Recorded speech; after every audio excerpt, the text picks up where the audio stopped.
Hello. We have already learned that a sentence can be divided into subject and predicate. We have also gone through various examples to understand how the subject and predicate can be identified. The subject is the doer of the action in a sentence. When someone is a doer, there has to be a receiver of the action. The receiver of the action performed by the subject is known as the object. So let's learn more about the object. The object is the name of a person, place, or thing, that means a noun, or a pronoun who receives the action. It is involved in the action but is not the doer, because the doer is the subject. The object is a part of the predicate. Now, how do we identify the object?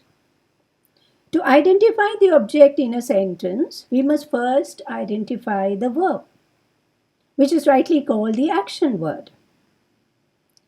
Then what do? We ask the question whom in case of a person or what in case of a thing after the verb. The answer we get is the object in the sentence. Let's take a few examples.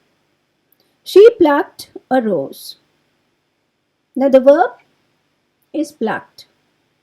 So we ask the question, she plucked what? And we get the answer, a rose. As we said, the object is the noun. So which is the noun? The noun is rose.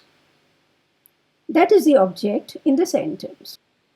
Let's take another example. The cat killed a rat. Which is the verb? Killed. So we ask the question, the cat killed what? And we get the answer, a rat. So the object is the noun rat in the sentence. Let's take one more example. She bought a bag. Which is the verb? Bought. The question is, she bought what? And the answer is a bag. So the object is the noun bag. In all these cases, the action done by the subject has been directly on the object. In such cases, the objects are called direct objects. In some cases, there are two objects in a sentence. Let's take an example. Neeta gave Suman a necklace.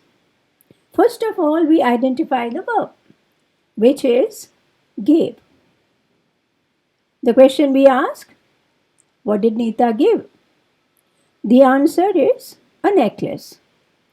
So the word necklace is the direct object.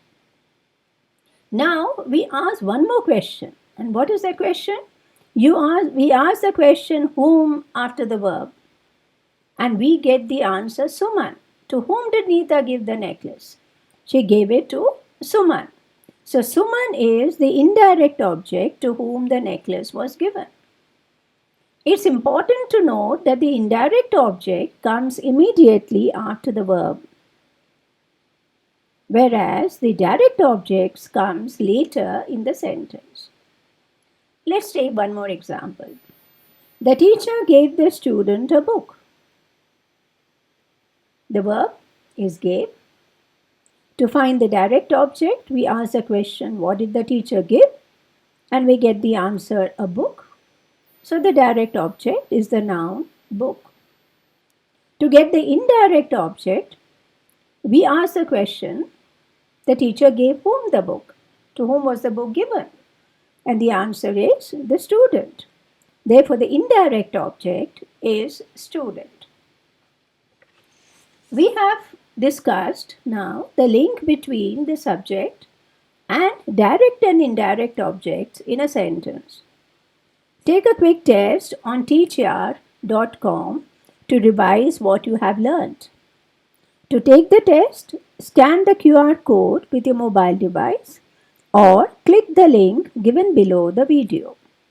Subscribe to the TeachYaar YouTube channel for notifications.